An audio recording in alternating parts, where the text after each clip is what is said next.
할렐루야. 오늘은 기도를 통한 기적이라는 제목으로 함께 생각해 보고자 합니다. 먼저 하나님의 말씀을 보겠습니다. 마가복음 9장 29절입니다. 이르시되 기도 외에 다른 것으로는 이런 종류가 나갈 수 없느니라 하시니라. 어떤 아버지에게 아들이 있었습니다. 그런데 이 아들은 질병으로 고생을 하고 있었습니다. 소위 말하자면 귀신 들린 병이었습니다. 그래서 아무 데서나 쓰러지기도 하고 거품을 흘리면서 이를 갈기도 하였습니다. 얼굴이 새파라지게 변하는 경우도 많이 있었습니다. 그래서 이 아버지는 아들을 데리고 예수님의 제자들에게 찾아왔습니다. 아이의 병을 고쳐달라고 부탁을 했던 것입니다. 그런데 제자들이 아무리 노력을 해도 그 아이의 병을 고칠 수가 없었습니다. 얼마 후에 예수님께서 산에서 내려오셔서 이 광경을 목도하고 계셨습니다. 그러더니 예수님께서는 그 아이에게 다가가서 귀신아 나와라, 그리고 다시는 들어가지 말아라 하고 외쳤습니다. 그랬더니 귀신이 이 아이에게서 나왔습니다. 질병이 낫게 되었던 것입니다.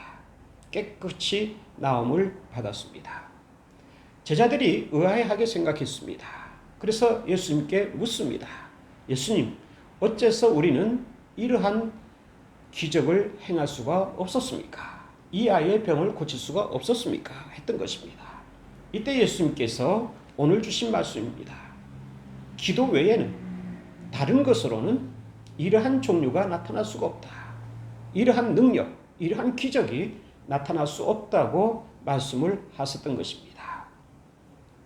사실 우리 그리스도인에게 있어서 이 기도라고 하는 것은 굉장히 중요한 것입니다. 기도는 하나님께서 우리에게 주신 축복 가운데 축복이고 선물들 가운데 선물이라고도 할 수가 있습니다. 우리 그리스도인에게 주어진 특권이라고 할 수가 있습니다. 이 기도를 통하여서 우리는 하나님의 능력을 체험할 수가 있고 하나님의 기적을 체험할 수가 있습니다. 그럼에도 불구하고 오늘날 현대인들에게 있어서 커다란 문제점 가운데 하나는 무엇이냐면 바로 기도를 하지 않는다고 하는 것입니다. 기도를 해야 한다고 하는 필요성은 느끼지만은 기도를 하지 못하는 가운데 있다고 하는 것입니다. 더 나아가서는 기도를 하더라도 간절하게 하지 못하는 데 있습니다. 물에 빠져서 금방 죽을 것 같은 사람이 정말 처절함으로 몸부림치는 것처럼 하나님 앞에 엎드려서 기도해야 할 때인데 그렇지 못할 때가 많이 있다고 하는 것입니다. 더 나아가서는 기도를 하되 의심을 하는 데 있습니다. 우리는 의식 중이든 무의식 중이든 간에 은연중에 이 기도를 하면서도 의심을 하고 만다고 하는 것입니다. 기도를 한다고 해서 하나님께서 금방 응답해 주실 리가 없어. 이 기도를 한다고 해서 나의 문제가 해결될 수가 없어. 기도를 한다고 해서 내가 안고 있는 과제를 해결할 수는 없는 거야. 이러한 생각들이 자기 자신 속에 내재되어 있고 만다고 하는 것입니다. 그래서 기도를 하긴 하지만은 그 기도에 대한 확신이 없게 되는 것입니다. 그러나 오늘 우리는 이 예수님의 말씀을 귀담아 들어야 할 것입니다. 어떠한 문제가 있든지 어떠한 산적한 과제가 있든지 간에 기도 외에 그 어떠한 것으로도 그것을 해결할 수 없다고 하는 것입니다. 기도를 함으로써 우리는 하나님의 능력을 목도할 수가 있습니다. 기도를 통하여서 하나님께서는 우리에게 기적을 일으켜 주시는 것입니다. 기도 자체가 능력은 아닙니다. 기도 그 자체가 기적은 아닙니다. 그러나 하나님께서는 살아계시고 전능하신 하나님께서는 이 기도를 통하여서 우리에게 능력을 나타내 보이시고 더 나아가서는 기적을 가져다 주시는 것입니다. 따라서 우리는 어떠한 상황과 어떠한 형편에 있든지 간에 어떠한 문제를 안고 있든지 간에 정말로 처절함으로 간절한 마음으로 의심하지 않고 확신 가운데에 하나님 앞에 기도할 필요가 있습니다. 기도는 반드시 응답이 됩니다. 하나님께서는 살아계신 분이시기 때문에 또 우리를 사랑하시는 분이시기 때문에 우리의 기도에 일일이 응답해 주시는 것입니다. 저는 얼마 전에 이 설교를 통하여서 우리 가족이 650만 원을 가지고 일본으로 유학을 갔다는 말씀을 드린 적이 있습니다. 내 가족이 가방 2개만을 가지고 일본으로 훌쩍 떠났습니다. 하나님께서 나에게 비전을 주셨다는 확신을 가지고 그 비전을 이루기 위해서 유학을 떠났던 것입니다. 처음에 일본에 당도했을 때에 갈 바를 알지 못하여서 갈 곳이 없기 때문에 배회하고 방황했습니다마는 어떤 사람의 도움으로 인해서 그 사람의 집에서 며칠간 묵을 수 있었습니다. 그리고 그 사람을 통하여서 일본에서 집을 얻을 수가 있었습니다. 우리가 가지고 간 돈을 가지고 집을 얻고 가스레인지를 샀더니 돈이 거의 떨어지고 말았습니다. 집안에는 살림도구도 하나도 없었습니다. 이불도 없었습니다. 내 가족이 정말 앞으로 어떻게 생활을 해야 될지 막막하기 그지없어서 천정만 물끄러미 쳐다보고 있었습니다. 방 안에 누워서 공중만을 바라보고 있었던 것입니다. 이때 하나님께서 저에게 말씀해 주셨습니다. 너는 왜 그렇게 우두커니 천정만 바라보고 있느냐? 너에게는 할 일이 있다. 할 수 있는 일이 있다. 이때 제가 하나님께 물었습니다. 그게 무엇입니까? 하나님께서 저에게 응답해 주셨습니다. 너는 기도할 수 있다. 너에게는 기도할 수 있는 능력이 있지 않느냐? 너에게 기도할 수 있는 특권을 내가 주지 않았느냐? 기도하도록 해라. 저는 벌떡 일어났습니다. 정신이 바짝 들었습니다.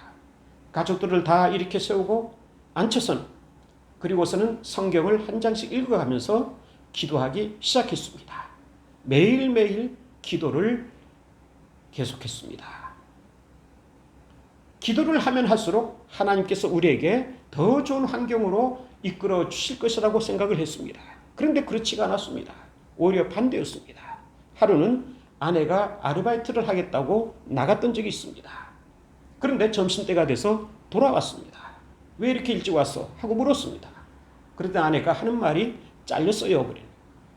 그 이유를 들어보았더니 아내가 일을 하려고 갔던 그곳은 한국인 식당이었는데 그 식당 주인은 독실한 불교 신자였던 겁니다.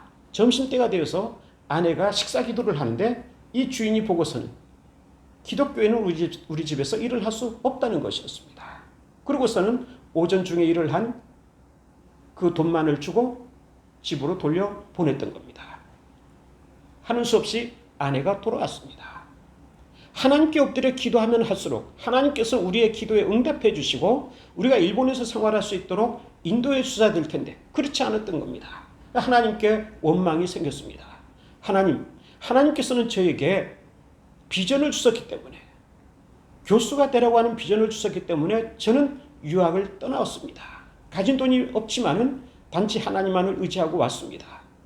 이곳에서 하나님께 간절히 부르짖고 있는데 왜 하나님께서는 이와 같이 더욱더 어려운 상황을 만드시는 겁니까? 정말 하나님께 애원하다시피 기도를 했습니다. 그러나 기도를 계속해서 가족들과 더불어서 해나가기 시작했습니다. 그러나 환경은 개선되지 않았습니다. 경제적인 어려움이 더욱더 심각해졌습니다. 더 이상 일본에서 있을 수가 없다는 것을 알게 되고 판단하기에 이르렀습니다. 그러고서는 아내에게 고국으로 돌아갑시다. 한국으로 돌아갑시다. 그러고서는 둘이서 결정을 내렸습니다. 근데 이때에 아이들이 초등학교에 막 입학을 시킨 상태였는데 그때에 아이들을 입학시킬 때에 통역을 해준 한국의 아줌마가 있었습니다. 이 아줌마가 너무 친절하게 자상하게 우리에게 해주셨기 때문에 저희들은 마지막 인사를 드리고 가자. 그러고서는 그분의 직장으로 찾아갔습니다. 아쉽지만은 저희들은 고국으로 돌아가게 되었습니다. 그러고서는 인사를 하고 돌아오게 되었습니다. 그런데 그 직장 내에 책상 위에 신문들이 질비하게 놓여져 있는 겁니다. 여기에 코네트라고 하는 신문이 있었습니다. 아마도 코리아 네트라고 하는 제목인 것 같습니다. 한쪽은 일본어로 기록이 되었고 한쪽은 한국어로 기록이 되어 있었습니다. 저는 일본어를 전혀 모르는 상태였기 때문에 한국어로 된 면을 보았습니다. 거기에 무료 광고를 실어줍니다 하는 문구가 있었습니다. 얼른 공중전화로 제가 전화를 걸었습니다. 그랬더니 그렇다는 겁니다. 저도 모르게 거기에다가 일본어, 영어를 가르칩니다. 그리고서는 제 이름과 제 양력과 제 전화번호를 적었습니다. 저는 일본어도 모르면서 왜 일본어를 가르친다고 광고를 냈는지 모르겠습니다. 그런데 빗발같이 전화가 오는 겁니다. 일본어를 가르쳐달라, 영어를 가르쳐달라고 하는 겁니다. 일본에 살고 있는 한국인들이 중심입니다. 그리고 일본 사람들에 의해서는 영어를 가르쳐달라는 사람들이 종종 있었습니다. 저는 일본어를 알지 못하지만 그러나 당장 돈이 아쉽기 때문에 일본어를 가르치지 않으면 안 되는, 가르칠 수밖에 없는 그러한 사정에 있었던 것입니다. 전화를 전부 받고서는 응답을 했습니다. 네, 제가 가르칠 수 있습니다. 가르쳐 드리겠습니다. 그러고서는 제가 그들에게 일본어를 가르치고 영어를 가르치기 시작했습니다. 영어는 한국에서도 가르쳐 봤기 때문에 자신감이 있었지만은 일본어는 정말 자신이 없었습니다. 그래서 하나님께 기도하는 가운데에 일본어 교재를 사다가 그것을 매주 한 과씩 암기를 했습니다. 통째로 암기를 했습니다. 그리고서는 거울을 보면서 표정 관리를 하고 또 발음 연습을 하고 그러면서 유창하게 일본어를 얘기하는 것처럼 제가 거듭거듭 훈련을 해 나갔습니다. 그랬더니 주변에서 소문이 나기 시작했습니다. 그 최 선생이라는 사람 일본어를 참 잘 가르친다는 겁니다. 그래서 이제는 신문에 광고를 내지 않아도 될 정도로 소문에 의해서 저에게 일본어, 영어를 가르쳐 달라는 전화들이 오는 겁니다. 그래서 그러한 위기를 극복해 갔습니다. 그리고서는 그 다음 해에 저는 대학원 정규과정에 입학을 하였습니다. 한국에서 석사과정을 마쳤지만은 일본에서 다시 석사과정부터 공부를 하기 시작했습니다. 더욱더 깊고 심도 있는 연구를 하기 위해서는 언어의 문제를 해결하지 않으면 안 된다는 생각에서 석사부터 다시 시작을 했습니다. 그런데 이게 웬일입니까? 장학금이 쏟아지기 시작하는 겁니다. 일본은 참으로 이상한 나라였습니다. 매월 장학금이 주어지는 겁니다. 매월 학비와 생활비가 될 수 있을 정도의 장학금이 주어지게 되는 겁니다.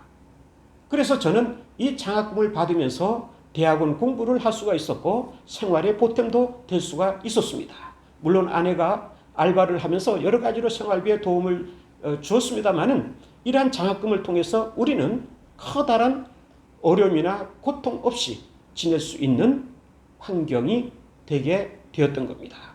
그래서 저는 6년간 일본의 교육부의 장학금, 또한 로타리 클럽의 장학금, 이런 것들을 받게 되었습니다.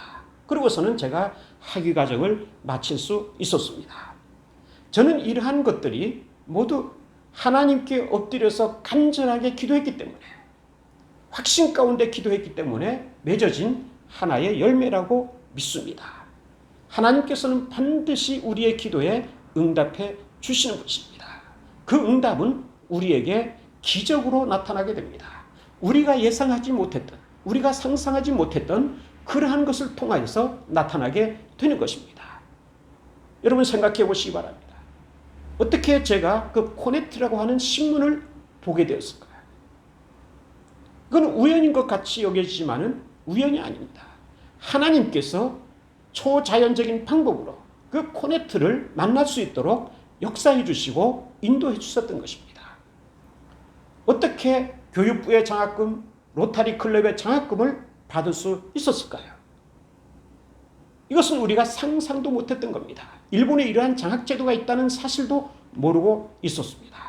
그러나 하나님께서는 이러한 길로 인도해 주시고 그러한 것들을 받을 수 있도록 축복해 주셨던 것입니다. 하나님께서는 살아계십니다. 하나님께서는 전능하신 분이십니다. 하나님께서는 그분의 능력으로 우리에게 다가오시고 우리에게 우리가 알지 못하는 기적을 행해 주시는 분이십니다. 기도하시기 바랍니다. 기도를 통하여서 우리에게 하나님의 기적이 일어나게 되는 것입니다.